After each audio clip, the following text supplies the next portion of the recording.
All right, so let's continue reading our story. It says, life with Count Olaf gets worse every day. Oh, I can dear. imagine living with someone so mean and smelly, and then he kind of orders them weird around. House, yeah. In a weird house. I wouldn't be happy living there as well. Okay, well, here's an example of one thing he does. The article says he orders the children to make dinner for his theatre group. Remember, he manages all these actors, so he says, you two, not the baby, she can't help, but you two, you've got to cook all the food to feed me and all of my actor friends. Ah, horrible. Yeah. All right, so next the story says, later, he yells at them because he wanted roast beef.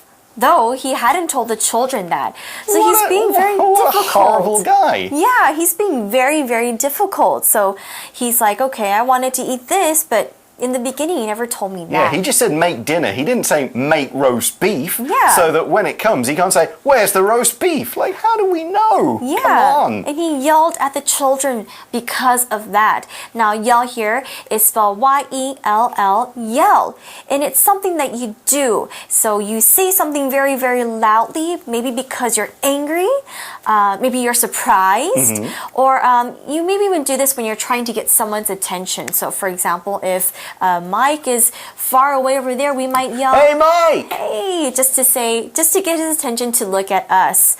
All right, so we can use it in a sentence like this. We can say, the police ran to the bank after someone yelled for help. Yeah, just help, and they come. But so yelling at them, that's bad enough, but it gets even worse. Oh, no. The article says he, that's Olaf, also hits Klaus when they tell Olaf's guests that he makes them share one bed. Whoa. So not only does he make them, for 3 kids, you can only have one bed, you all have to sleep in it. That's bad, but when they say he makes us stay in one bed, he actually hits Klaus. Wow. I think he gives him a shake, and he's a very, very mean old man. Yeah. I wonder what the guests think as well. Like, well, if they're his actors, they probably just like, yeah, ha, ha, ha, it's just silly. Oh, yeah. I remember because this was also a movie as Yes. well. In the movie, they also didn't really care as much, or they didn't really pay too much attention to it. All right, so let's continue reading. The story says, the Baudelaires complain to Mr. Poe, but he refuses to assist them. So I would say like maybe the adults are not really believing what the children are saying because, of course, maybe they don't want to live in a place that they're forced to live, but there's not much you can do. Right? The only thing that the children can do is to complain. And it's also, again, our vocabulary word. It's spelled C-O-M-P-L-A-I-N. Complain. Now, complain means to maybe say or write something because you're feeling unhappy, maybe you're sick, you don't feel comfortable, or you can even complain if you don't like something as well. So if it is very, very hot in your office or in your school. Turn up the AC. Yeah, you can say, oh my gosh, it's so hot because you don't feel comfortable. So you're complaining about it, you're talking about it.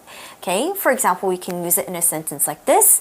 Michael's job is tough, but he never complains about it. Okay, he has a very good attitude. So in that sentence, we saw the word assist. Mr. Poe refuses to assist them. Assist is a verb. It's spelled A-S-S-I-S-T, assist, and it means to help someone with something or give someone what they need so they can help themselves. If you assist someone, then that person is in charge and you just help. In sports, assist has another meaning.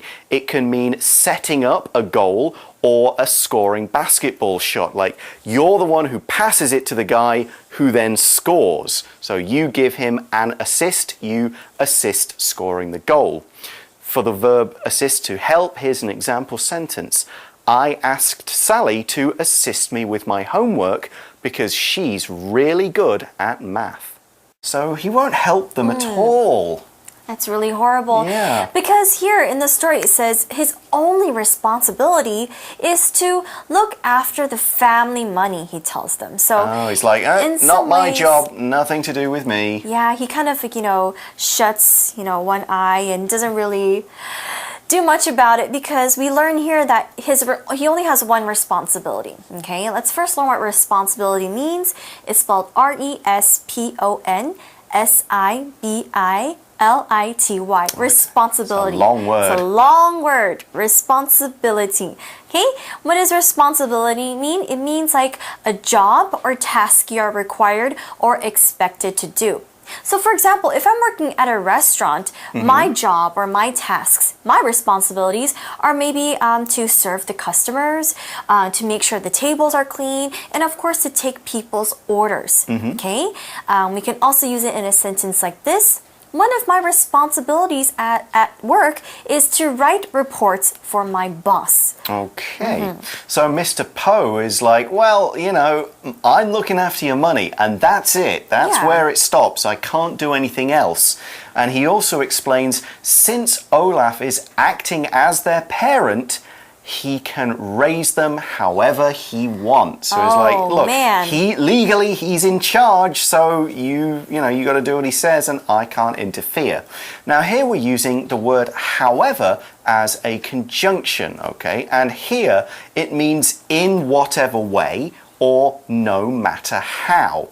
And we use it to mean that it doesn't matter what somebody does or how somebody does something as long as it gets done.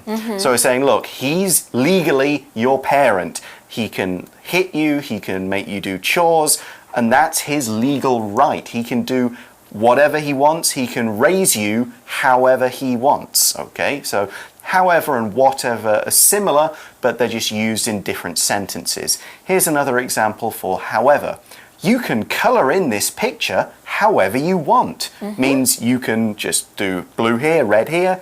It's up to you. As long as you color it in, it doesn't matter how you do it. But I'm pretty sure that also treating the kids unfairly is some way against the law as well, right? Well, I think this story is set in an older time when maybe they could do a bit more of that kind of thing. That hitting children was like, nope, they've got to learn. Yeah, or maybe that was a normal thing. But definitely now, I don't think it's possible. No. Yeah, you would probably get caught by the police or something. Yes, the kid can call, what's it, 113 is it in Taiwan? Is it? I'm not sure. There's a number that they can call to say, my parents are hitting me. Okay.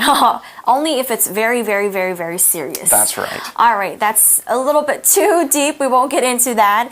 But let's continue reading the story. It says, the kids don't have to like it, okay? They just have to put up with it. Exactly. Okay, so then one day Count Olaf announces that the children will be in his next play. Remember, he's an actor, theatre manager, and the play is called The Marvelous Marriage. Oh, okay.